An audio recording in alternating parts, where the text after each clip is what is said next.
जिसमें सबसे ज़्यादा बहुजन समाज में भी इसमें कैटेगरी SC ST की आती है, जिन पर ज़्यादातर आज भी अत्याचार हो रहे हैं और उनके लिए एक सेना तैयार करी जा रही है। सैनिक दल, जिसका नाम शॉर्ट में SSD है, ये बाबा साहब के द्वारा बनाया हुआ संगठन है। जो बाबा साहब ने 24 सितंबर 1924 को इस संगठन को स्थापना किए थे। इस तो महिला बोल रही थी कि हम हमारे साथ छेड़छाड़ हुआ, इसलिए हम इनके ऊपर FIR नहीं, वो बाद में छेड़छाड़ का आरोप लगा रही है। वो समय कौन सा था जब उनके बाल उतरवाए गए और उन्हीं महिलाओं का पेशाब का छिड़काव किया गया। इसका मतलब वो कहीं ना कहीं जातिवाद की प्रथा से, मानसिकता से ग्रस्त है। वैसे RKDG की तो अब ये पूरी टीम बनाएंगे अपनी पूरे प्रदेश में जा करके, और 51 आदमी की जल्दी से आश्वासन दिया इन लोगों ने कि जल्दी से जल्दी हम 51 आदमी की पूरी बॉडी बना लेंगे अपने। समता सैनिक दल की स्थापना कब हुई? समता सैनिक दल की स्थापना 24 सितंबर 1924 में बाबा साहब डॉक्टर अम्बेडकर द्वारा 1924 में स्थापना की बाबा साहब ने, जिसके माध्यम से पूरे देश में बाबा साहब ने लड़ाई लड़ी। वह संगठन है समता सैनिक दल। बोलिए और बोलिए। समता सैनिक दल क्या क्या कार्य की उस समय से आज तक, जो अभी तक पिछड़ा हुआ है? समता सैनिक दल के कार्य में कमी रही है कैडर की। कैडर नहीं हो पाए थे, लेकिन मैं आश्वासन दिला देना चाहता हूं, आप मीडिया प्रभारी जितने मीडिया हैं, आप में धन्यवाद हैं कि पूरे देश में ये आवाज़ आप मेरी पहुंचा रहे हैं। और मैं आश्वासन देना चाहता हूं कि अब पूरे देश में जल्दी संगठन खड़ा हो जाएगा और पूरे देश में जो हमारी बहनों पर अत्याचार या भाइयों पर अत्याचार होते थे, जो बहुजन समाज पर अत्याचार होते थे, उनका मुकाबला लड़ाई लड़ने के लिए अब संगठन जल्दी खड़ा हो रहा है। इसकी शुरुआत बिहार से ही क्यों की? बिहार से संगठन की शुरुआत नहीं की है, मैं पहले बता चुका हूं। यह उत्तर प्रदेश से शुरुआत करी है। उत्तर प्रदेश में पहले से कमांडर बने हुए थे और यहाँ जल्दी इसलिए आना पड़ा है कि यह निष्क्रिय था संगठन, इसलिए दोबारा से संगठन को तैयार किया। बाबा साहेब समता सैनिक दल को बनाया था इसलिए कि जो सभी था शोषित वंचित समाजों पर जो अत्याचार हो रहा था उसको रोकने के लिए बनाया गया था। इसमें आप क्या कहेंगे? हाँ, सही कह रहे हैं आप लोग।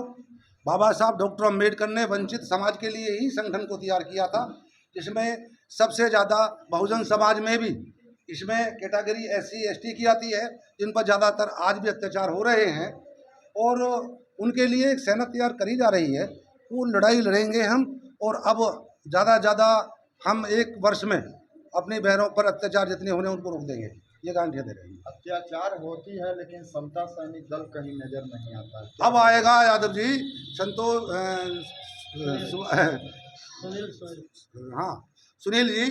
सुनील जी अब जल्दी आएगा संगठन का, और संगठन पूरे भारत में बन रहा है। पहली बार ये बता दूं कि अब तक संगठन का जो मुखिया बनते थे वह एक कमरे में पैदा होते थे, लेकिन अब के पहली बार 100 वर्षों के बाद पहली बार अब के चुनाव हुआ है, जिसके माध्यम से मैं आया हूँ।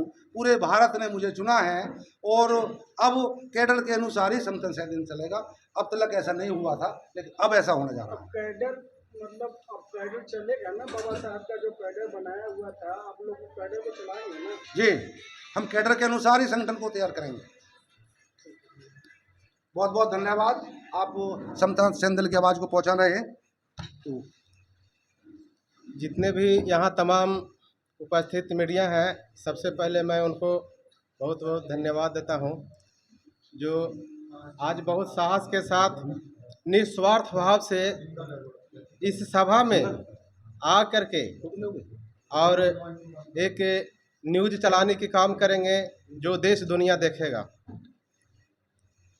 समता सैनिक दल, जिसका नाम शॉर्ट में SSD है, ये बाबा साहब के द्वारा बनाया हुआ संगठन है। जो बाबा साहब ने 24 सितंबर 1924 को इस संगठन को स्थापना किए थे।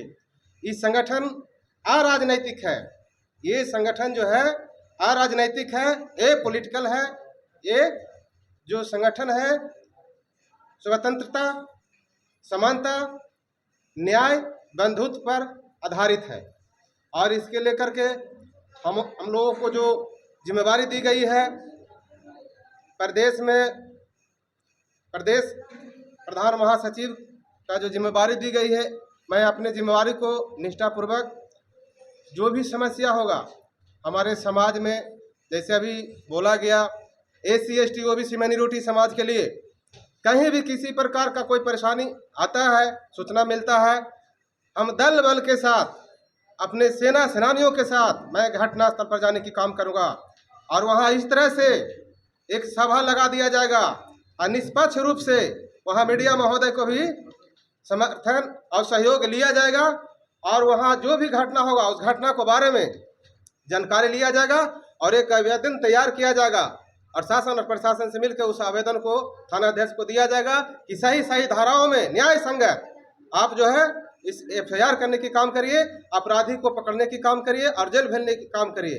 अगर ऐसा नहीं करते हैं समय रहते हुए तो फिर हम लोग उसके लिए जो है अनुशासनात्मक ढंग से कार्रवाई करने की काम जो है संगठन के द्वारा की जाएगी। साथ ही साथ जी बोलिए। न्याय दिलाने का काम करेंगे ना गरीबों को संतुष्टि? मैं न्याय दिलाने की काम करूंगा। मैं न्याय मांगने में विश्वास नहीं रखता हूं। मैं न्याय मांगने में विश्वास नहीं रखता हूं। मैं न्याय छीनने में विश्वास रखता हूं। मैं जहां न्याय मांगने से नहीं मिलेगा वहां मैं न्याय को छीन के अपने माताओं और भाइयों को बीच में और उनको आंचल में रखने के काम करूंगा। वकील साहब क्या कहना चाहेंगे? मैं ये कहना चाहूँगा, अभी एक बात आई थी, पत्रकार महोदय ने पूछा था कि इस दल में कौन सी कम्युनिटी के लोग रहेंगे। तो अभी राष्ट्रीय अध्यक्ष जी ने कहा कि जो बताया कि SC ST OBC and minority, इसका कारण ये है, आप ये देखिए, अभी आपने देखा होगा इटावा में एक OBC समाज के व्यक्ति जो वो कथा कर रहे थे, कथावाचक, हाँ बिल्कुल कथावाचक OBC समाज के वो थे। उन्होंने उनके साथ जो मनुवादी हैं, जो जातिवादी प्रथा के लोग हैं, जो आज भी मनु के विधान को मानने वाले लोग हैं, भारत के संविधान को नहीं मानते, ऐसे लोगों ने जो OBC समाज के कथावाचक थे उनके बाल उतरवाने का काम किया, उन पे एक महिला का पेशाब छिड़कने का काम किया। मैं कल का न्यूज है वकील साहब, उनके ऊपर 420 का FIR भी हुआ है जी। जब उनकी नहीं चली, क्योंकि वो इसलिए नहीं चली, जब OBC के बड़े नेताओं ने उनको बुलाया, उनका लखनऊ में सम्मान किया, उनके OBC के नेताओं ने उनका कथा भी सुना, उनको सम्मान दिया, तो उनको कहीं ना कहीं ठेस पहुंचा। जो मनु के विधान को मानते हैं, ऐसे लोग जो मनु का विधान मानते, उनको ठेस पहुंचा। तो उससे पहले कोई छेड़छाड़ की घटना की उन्होंने कहानी नहीं बनाई थी। फिर उसके बाद में उन्होंने मनुवादी प्रथा के लोगों से छेड़छाड़ की कहानी बनाई और एक महिला पे, एक कथावाचक का क्या मतलब है छेड़छाड़ करने का? तो महिला बोल रही थी कि हमारे साथ छेड़छाड़ हुआ इसलिए हम इनके ऊपर FIR नहीं, वो बाद में छेड़छाड़ का आरोप लगा रही है। वो समय कौन सा था जब उनके बाल उतरवाए गए और उन्हीं महिलाओं का पेशाब का छिड़काव किया गया। इसका मतलब वो कहीं ना कहीं जातिवाद की प्रथा से, मानसिकता से ग्रस्त हैं वैसे लोग। वही महिला FIR कराने के लिए गया है ना जी। ये मुझे कंफर्म नहीं है, लेकिन जो भी महिला गई है, लेकिन वो मेरा मतलब ये है कि जब पेशाब छिड़कवाया गया तो महिला ही तो थी वहां पर, तो वहां उस समय छेड़छाड़ का आरोप क्यों नहीं लगाया गया? छेड़छाड़ का आरोप जो लगाया गया वो बाद में 4 दिन बाद लगाया गया है। तो कहीं ना कहीं एक कहानी रची गई है उनको जेल भिजवाने के लिए, OBC समाज पे, मूल निवासी समाज पे अत्याचार करने के लिए, उनको दंड देने के लिए। जब नेता आते हैं तो वोट मांगते हैं, जब मंदिरों में OBC समाज के लोग जाते हैं तो उनको अछूत बता दिया जाता है। अध्यक्ष जी, जब मुख्यमंत्री अखिलेश जी थे वो कुर्सी से उतरे थे, उसके बाद भी उनकी कुर्सी धोई गई थी जी। ये माननीय जिनका आपने नाम लिया, जो हमारे यहाँ मुख्यमंत्री भी उत्तर प्रदेश के रहे, उन्हें समझना चाहिए। उन्होंने कहा भी था, जब उनकी कुर्सी धोई गई थी तो उन्होंने कहा भी था, उस समय कहा था कि मैं बेशक विदेश में पढ़ के आया था, मुझे मेरे पिताजी ने बाहर पढ़ाया, लेकिन मुझे यहाँ आके पता लगा जब मैं बैठा कि मैं भी अछूत हूँ। ये बात उन्होंने कहा, अछूत नहीं, अखिलेश यादव जी ने कहा था मैं शूद्र हूँ। मुझे ये पता लगा जब इस देश के जो उत्तर प्रदेश के मुख्यमंत्री रहे अखिलेश यादव जी कहते हैं मैं शूद्र हूँ, तो जब उन्होंने एहसास किया था, तो मेरा कहने का मतलब ये है अखिलेश यादव जी को उसी दिन से OBC समाज के लिए काम कर देना शुरू कर देना चाहिए था, मूल निवासी संघ के। आज ये अत्याचार नहीं होते इस तरह से। लेकिन आज तक अखिलेश यादव जी ने उसी मनवाद विचारधारा से काम करते चले आ रहे हैं। अखिलेश यादव जी ने जो कथावाचक थे उनको बुला करके सम्मान करने का काम किया। उनको सम्मान ना करके उनको ये कहना चाहिए था कि जिन्होंने आपके साथ अन्याय किया है, जिन्होंने मूत्र छिड़का है, जिन्होंने आपके बाल उतारे हैं, जिन्होंने जमीन पे नाक रगड़वाई है, उनको मैं जेल भिजवाने का काम करूंगा। अगर वो ऐसा कहते तो फिर कहीं ना कहीं OBC समाज को सम्मान मिलता। पैसे से सम्मान नहीं मिलता, पैसे से क्या OBC समाज अखिलेश यादव के साथ रहेगा? ये तो वो जाने, उनका काम जाने, क्योंकि हम तो समता सैनिक दल के सिपाही हैं। अगर ऐसी जगह हमारे ओबीसी समाज के साथ या हमारा कोई भी सैनिक उसके साथ कोई अपमान इस तरह का कभी हुआ तो हम आपको निश्चित रूप से बता रहे हैं कि या पहले तो हम एसएसपी को, कप्तान को, पुलिस थाने को, वहां के डीएम को आगाह करने का काम करेंगे। यदि किसी हमारे सैनिक के साथ कभी अपमान हुआ तो हम उस थाने का भी घेराव करेंगे और एसएसपी का भी